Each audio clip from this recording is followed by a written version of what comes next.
What's going on, Dolphins? It is your boy Dillon, and I've got some pretty important news, some big news to discuss with you. The Dolphins have made a couple roster moves. One of them is pretty important, pretty big, and is going to have significant, impact on the team. Okay, so what is that? The Dolphins have decided that they are releasing, well, I was about to say cornerback, but safety Bobby McCain after 6 seasons with the team. Bobby McCain's 6-year run with the Miami Dolphins has reportedly come to an end. Per ESPN's Adam Schefter, the Dolphins informed McCain on Thursday that he is being released. A 5th-round draft pick out of Memphis in 2015, McCain has established himself as a key piece of Miami's defense over the past 6 seasons. The Dolphins used McCain primarily as a nickel cornerback early in his career before he moved to safety when Brian Flores took over as head coach. And real quick on that point, I want to say that I never agreed with putting him at safety to begin with. They should have always left him at nickel corner, where he thrives and where he was paid to be the highest paid player at that position. When the Dolphins had extended him, back then. Yeah, so McCain's performance struggled after the position switch. Like I said, he never should have done it. He had never done it before. It didn't make any fucking sense. And then he just ended up getting hurt, which, I kind of foresaw and had mentioned. He held opposing quarterbacks to a 78.1 passer rating in 2017 per Pro Football Focus, but that number jumped up to 120.7 when he was a boundary corner opposite Xavier Howard in 2018, and 107.1 as a free safety in 2019. So, just real quick on that note, that's what I'm saying, right? So his position is slot corner. That's where he actually operates the best. That's where he's played most of his time, and he's phenomenal at it. He had to play a little bit of boundary corner, in 2018 because of injuries and stuff like that. Obviously, that didn't pan out well, and why they wanted to just keep him at slot corner, and that's why they paid him as the highest paid slot corner to keep him there. But it just goes to show you that moving him to safety didn't help either, because he didn't perform all that well. Despite those struggles in coverage, McCain seemed to be well regarded in Miami's locker room. Well, he has been, and he was a team captain. Unquestionably, they lose a good talent. They lose a team captain. They lose veteran leadership and experience.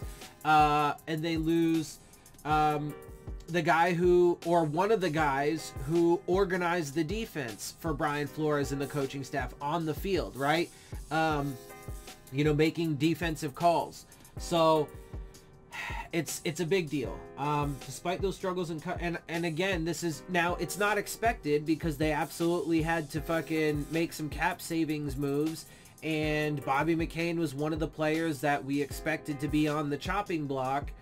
Also, let's note that, some people in the media and the YouTubers or whatever have been like, well, you should try and trade some of these guys, like maybe Bobby McCain and Jakeem Grant. Dude, first of all, they suck at trades, bro. They get fucking shellacked in every single trade they do. They're fucking horrible at it.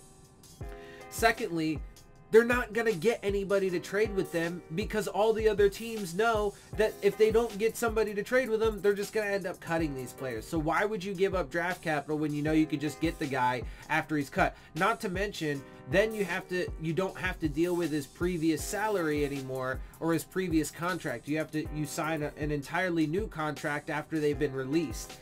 So you can probably actually even get him cheaper. Let's see. Despite those, McCain was well regarded. The defensive coordinator Josh Boyer called the 27-year-old a team leader and quarterback of the defense last season. Telling you, bro, this Miami defense is going to take a step back. One, because they weren't actually that good last year, and it was in large part due to the COVID issues and the injury issues that other teams had to fucking deal with, thereby lessening the quality of competition that our defense had to play against in a lot of those games, right? And also because you lost a bunch of key pieces. I mean, Kyle Van Noy, Shaq Lawson, now Bobby McCain, right? All these guys, they're huge pieces to that defense. Again, you know, it's funny because I never would have signed those guys to begin with. And I personally, you know, would want to keep Bobby McCain around, right? Like, I wouldn't have signed the big name free agents that they signed last year, right? And I wouldn't have switched Bobby McCain to safety. I would have left him at nickel corner. But you had to do something, right? Because you destroyed the roster. You got rid of everybody. So you had to bring in these guys. You had to do all these stupid moves because you didn't really have much of a choice. And, well, they're not paying out. You know, I'm speaking about all those, you know, big name free agents. In the case of Bobby McCain, moving him to safety didn't really pan out. But now you're losing another big piece to that defense. And I'm telling you, man, they are going to take a step back. They're not going to be a top 10 defense again.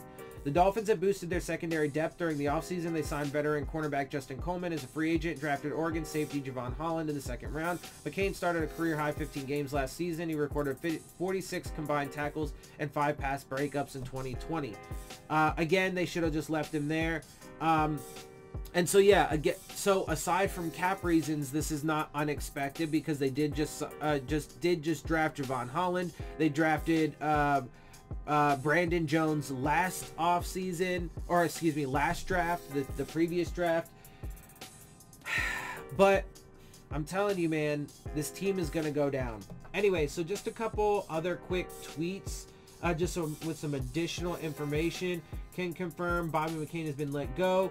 He was a Flores type player, but obviously that doesn't matter because they're just constantly churning this roster. You know, and never mind. Let's see.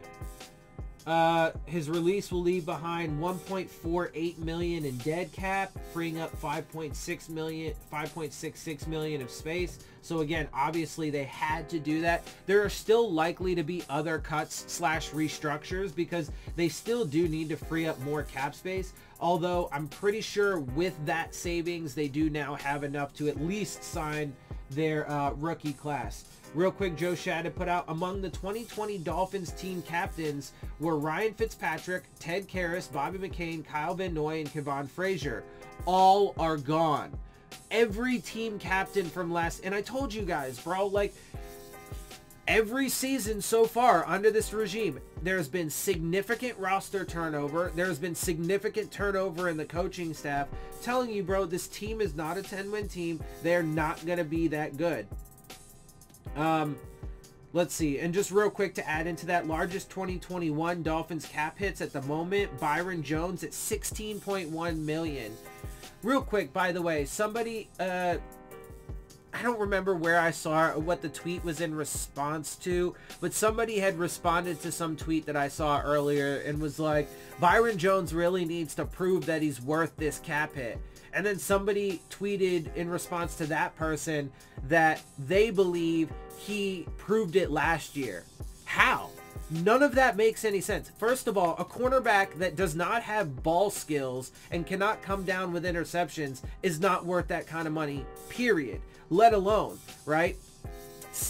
Let alone the fact that, and secondly, the guy opposite him, who actually technically makes less, had significantly more production and came down with 10 interceptions last year.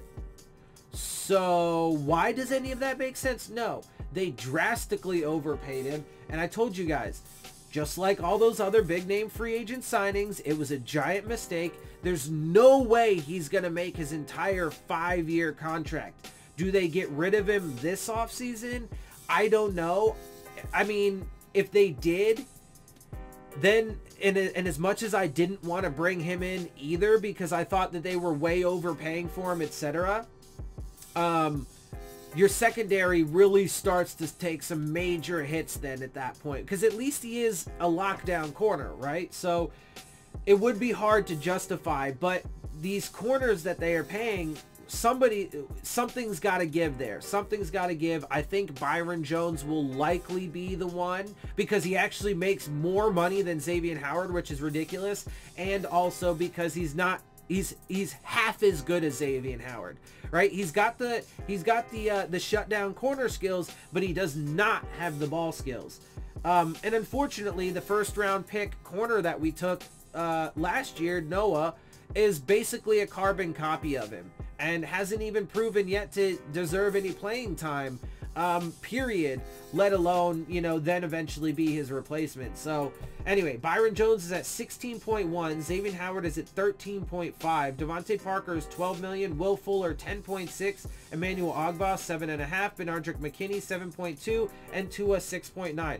So aside from Xavier Howard and Devontae Parker, all of those giant cap hits are guys that they brought in and signed. Byron Jones, Will Fuller, Emmanuel Ogbah, Benardrick McKinney, and Tua. All giant cap hits that they brought in. So, you know, anyway, real quick, Dolphins are second in the NFL in secondary spending and second in wide receiver spending. There's that as well. I mean, and also, of course, you know, just real quick on the Malik Hooker, because they did bring Malik Hooker in for a tryouts. I mean, I guess because they already knew that they were going to be getting rid of Bobby McCain and whatever. But I wouldn't bring him in because I'm telling you, if they do sign Malik Hooker, and you know, I would say as of right now they probably won't. I mean, if they were gonna, they probably would have done it already. I think it's been a long enough period of time since they brought him in, and you know, so on and so forth. I mean, that was just yesterday, but. And, you know, whatever. They still could. I wouldn't, though, because I'm telling you, it will just end up being another former first-round player that the Dolphins try and do a reclamation project on and fail. It's not going to work. And primarily because the dude's got a bunch of injury history, and it's not going to work. So I wouldn't want them to do that. They did actually sign a player, though, and it's not safety depth. It's another tight end. Jabri Blount. I mean, okay, dude, I'm telling you, nobody believes me. Everybody thinks that the Dolphins have some master plan. Dude, they don't have a fucking plan. They have a fucking, they're just going, they're just running around like goddamn chickens with their head cut off. Because, and to tie that into something else, I've said, you know, about it regarding, you know, Greer and Flores just taking their marching orders and how, you know, whatever. So there was an initial basic, super basic blueprint that Stephen Ross gave to Chris Greer and Brian Flores after he fired Gase and brought them in. The blueprint was tank the 2019 season, do whatever you got to do to make sure that we have a top 5 pick. To do that, they destroyed their roster, etc., etc. They completely tanked the 2019 season. Then go out and get that quarterback in the 2020 draft. And then after that, just whatever. Just do whatever. Go get some shiny pieces, because I think that's the fucking proper way to do things. Go get him, you know, a fast receiver, whatever. You know, make some moves on the offensive line, but don't do anything, you know, reach for guys and fucking, you know, grab guys. Like, their player evaluation is absolute garbage. So, you know, anyway, and real quick, just to give you a little background on this tight end, son of Steelers Hall of Famer Mel Blount signs contract with Dolphins.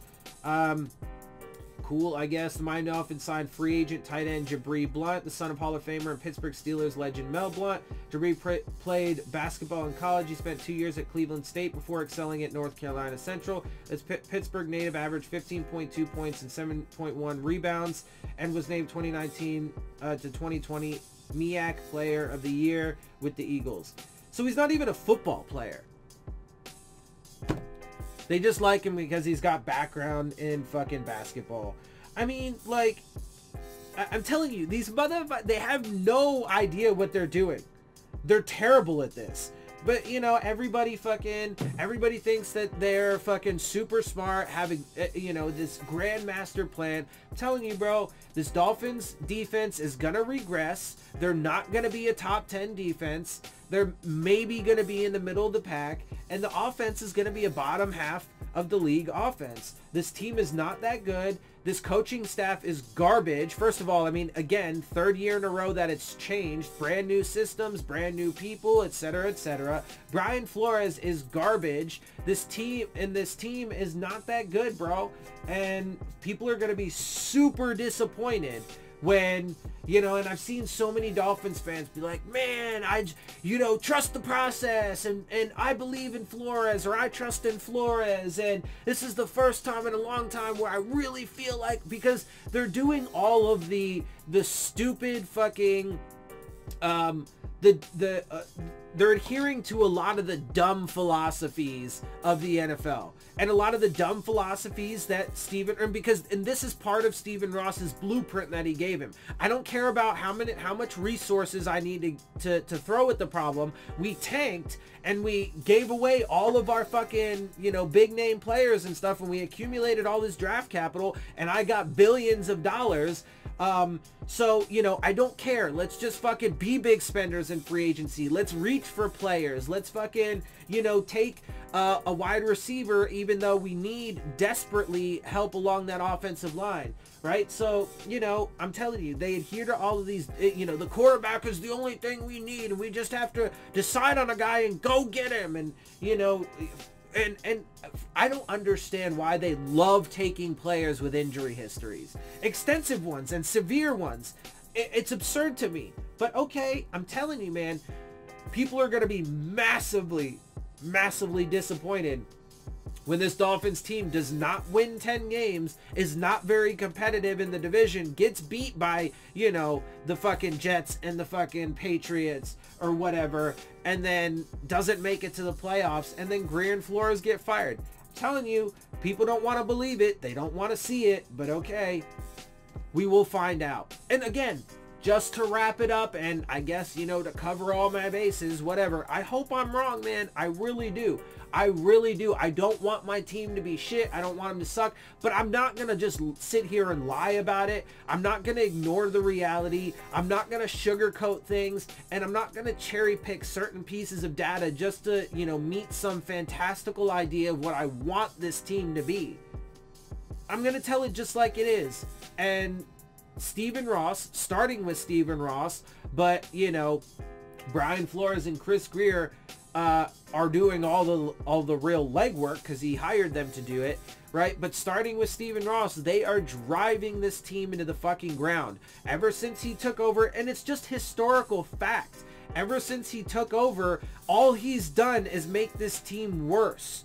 Stephen Ross does not know how to do anything regarding football. He does not know how. I mean, look, the charity he does in Florida, and, you know, and the fact that he paid for the stadium, those things are great. And, you know, he has all the credit for that and deserves appreciation for it. But when it comes to making football decisions, he has categorically proven that he is incapable. He just does not know how to do it. And so I'm telling, all right, that's enough. You guys are going to see, everybody's going to see, and I will once again be proven correct. My guess, though, is that even after I get proven correct, even after the Dolphins do have a shit season and Brian Flores and Chris Greer get fired after this year, my guess is people will still fucking just look at me like I'm the hater and like I'm the one that's fucking being negative and like I'm a fake Dolphins fan, even though I was completely correct about all of the shit leading up to the final stage of things. But okay, you know, whatever, we'll see, because I guess, again, there is still some chance that I'm wrong, and that I'll have to admit to that because the fact pattern changes. But the fact pattern right now is they have no idea what they're doing. They're driving this team into the fucking ground, and they are going to have a miserable season. Anyway, with that, I'm gonna go ahead and get out of here. I hope you guys appreciate my perspective. If you do, make sure you hit the subscribe button, make sure you hit the like button, make sure you hit the bell if you want to get the alerts. Share my channel and videos with your friends and family. Leave your questions, comments, and concerns down in the comment section. Of course, as always, follow me on Twitter at Dillon Tartaro. And with that, I am out. I'll see y'all soon. Fins up.